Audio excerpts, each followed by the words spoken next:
Mga kaibigan, welcome back. Ito ang pag-uusapan natin, pangkaraniwang mga imports ng Japan B-League.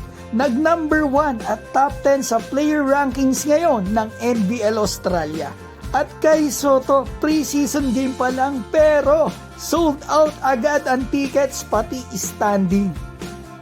Simulan po natin dito, may mga players ng NBL na naglaro po sa Japan B-League at bumalik muli sa NBL. Gaya na lang po ni Xavier Cooks at Sam Proli.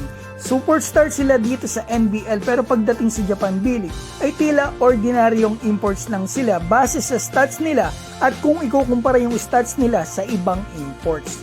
Pero, akalain mo kaibigan, pagbalik nila dito ngayon sa NBL ay pumasok po agad sila sa top player ranking, top 15 kaibigan. Eto si Sam Proling pumasok pang 10 sa top player ng NBL ngayon. Hindi po ito nakaporma sa Japan B-League. At eto, yung number 1 player ay si Xavier Cooks.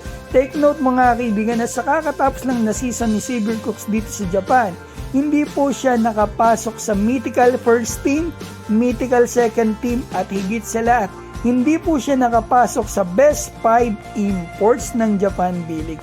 24 teams po mga kaibigan ng Japan B-League, so mahigit 72 ang world imports, hindi pa kasama dyan ng naturalized.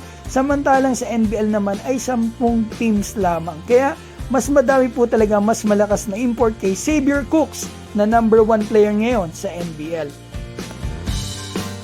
Ngayon, bigyan ko na po kayo ng balita kay Kai Soto. Mga kaibigan, ating pambato po ay 3 yung games niya ngayong September.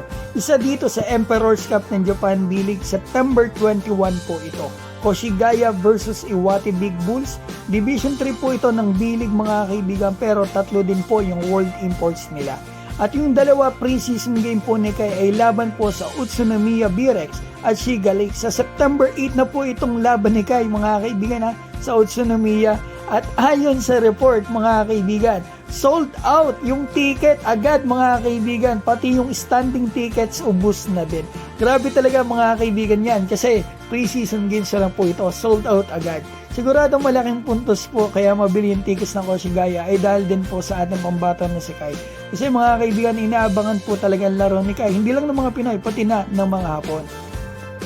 So ayan mga kaibigan ng video natin, kung kayo po ay may opinion, i-comment nyo po dyan sa baba. At babatiin ko lamang po si Edelson Dorado, Ronman, Lloyd Alecon Leong, Joey Del Mundo, Ordita Grabador, Carl Pangilinan, Jonathan Bermudez ng KSA, Kiefer Waldry PH, Kulits 11 TV at Nelson Mipas. Mga kaibigan, maraming salamat po sa inyo.